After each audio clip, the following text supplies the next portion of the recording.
Este desastre natural que estremeció a la entidad de 1.497 kilómetros cuadrados se caracterizó por las intensas precipitaciones que duraron más de una semana y trajeron consigo desolación y muerte, en una población que no estaba preparada para lo que estaba por ocurrir cuando comenzaron las lluvias el último mes de aquel año. Los fallecidos, cuya cifra oficial no se ha podido determinar 20 años después, se calculan en 3.000, según estimaciones del gobierno de Hugo Chávez para la época. Sin embargo, distintas organizaciones la sitúan en más de 7.000, esto sin contar los damnificados que se estiman en más de 20.000, mientras los evacuados se ubican en aproximadamente 25.000. A esto se suma la cifra de desaparecidos, incluidos menores de edad que nunca se ha podido establecer, y también dejó dolor en muchos hogares al no saberse del paradero de los niños que no pudieron regresar con sus padres. Los supervivientes cuentan con la mente intacta cada una de las situaciones que les tocó vivir, en muchos de los casos como únicos miembros de familias que desaparecieron o perecieron. Como ejemplo de ello, Joan Hugueto, habitante de Cerro Grande, quien vivía en Tanaguarena y solo sobrevivió con su esposa embarazada. Llegué a Cerro Grande y eso no quedaba nada. Eran casas de 2 y 3 pisos y no había nada. Eso era solamente un terreno baldío, pura tierra, pura piedra, inclusive camiones de la cantera que quedaban allí, la cantera de Cerro Grande, camiones trompo, de eso de batir cemento en la orilla de la playa. Mi familia no logró salir, fue un momento que me dijeron, me contó uno de los sobrevivientes que estuvo en mi casa. En mi casa habían 27 personas, de los cuales 27 sobrevivieron dos personas, todos los demás murieron. Sobrevivió Ramón Díaz, que fue alcalde de Vargas, y sobrevivió otro muchacho que no recuerdo el nombre ahora. Y bueno, mi mamá, mi papá, mi hermana menor, mi tío, mi tía, mis 2 primitos que estaban pequeños, murieron, fueron arrastrados por las aguas y no nos encontramos nunca, se quedaron en el camino, pues no nos encontramos nunca no lo pudimos enterrar. Siquiera a 20 años de este suceso pudieron saber en qué parte quedaron y ni siquiera poderlos enterrar como cualquier familia que pierde un ser querido. No, a 20 años de la tragedia no sabemos, se quedaron en el camino, no hubo manera de conseguirlo. Esta persona me dijo que él rodó hasta la orilla de la playa.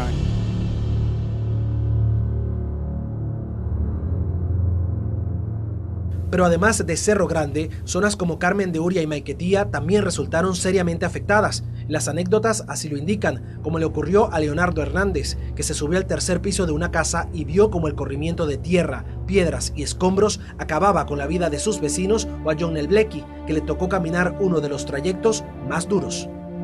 En eso que subo a la casa del tercer piso, se oye una gran explosión y baja una gran ola.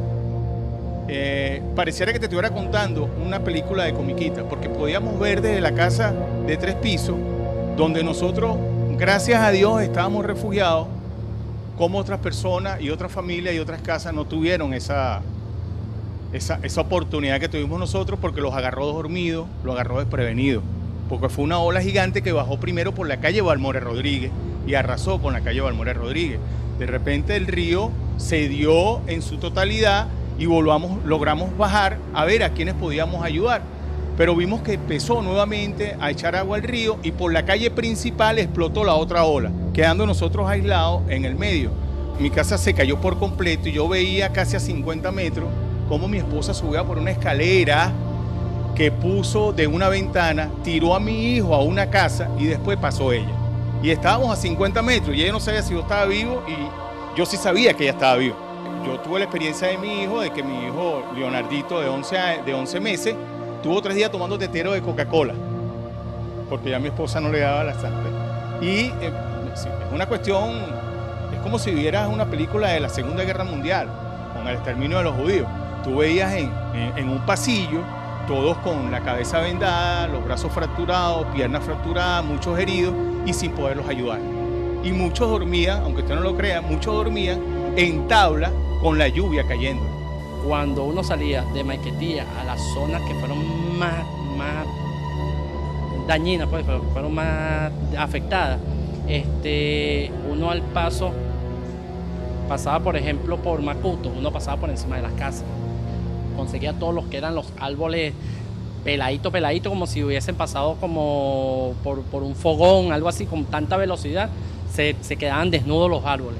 Pero no tanto los árboles, que la tristeza era que cuando uno veía a la gente muerta, que uno tenía que pasar por encima de amigos, de compañeros o de vecinos que muertos ahí encima de los árboles, trancados, montados encima de los postes o las casas encima, y lo que veías un viejo, un niño enterrado, y se veía clarito en las calles, pues. Por cierto, en el cementerio de La Guaira, todas las urnas todas flotaron, y la mayoría pararon a lo que es la parte de la playa. Tanta la ignorancia que a veces teníamos, que nosotros, no, pasa por el río, que vamos a pasar, monta una guaya, monta un cable y vamos a tratar de pasar la gente para el otro lado, y resulta ser que te conseguía eras con trampas, pues trampas eléctricas. Muchas personas también murieron así, cruzando, salvándose de Caribe, de Caraballeda, y resulta ser que cuando pisaban un cable, por ejemplo, pasó al frente de Arturo, un muchacho pasó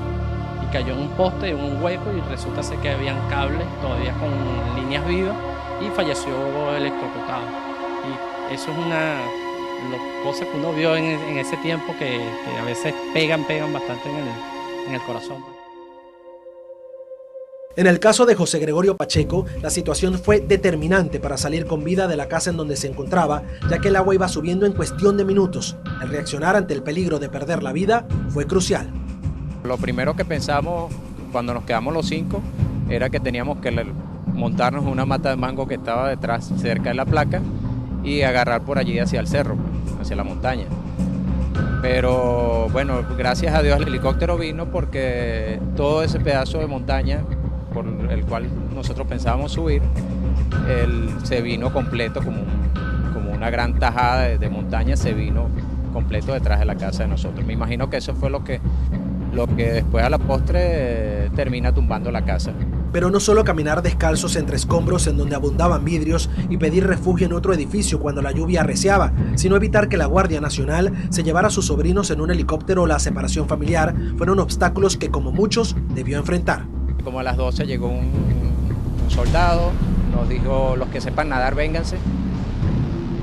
Ahí me fui yo con mi cuñado y otras personas más allegadas.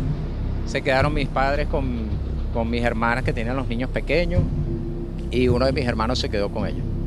¿Se fue nadando?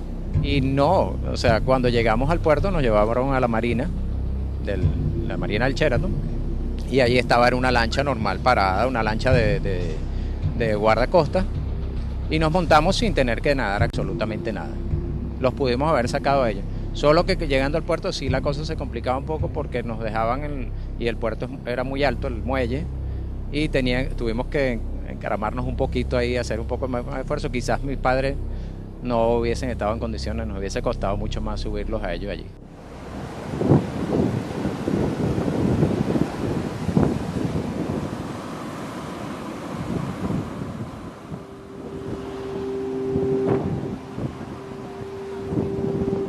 Pero además de esta historia, en una tragedia que incluso, según diversas fuentes, aparece en el libro Guinness de los récords como el alud de barro que más muertes causó en una nación, hubo otro habitante de Vargas quien también puede contar en primera persona lo que vio y vivió, ya que allí nació. El presidente encargado de Venezuela y también presidente de la Asamblea Nacional, Juan Guaidó, quien evoca exactamente que hacía sus 16 años de edad aquel 15 de diciembre como parte de una actividad escolar.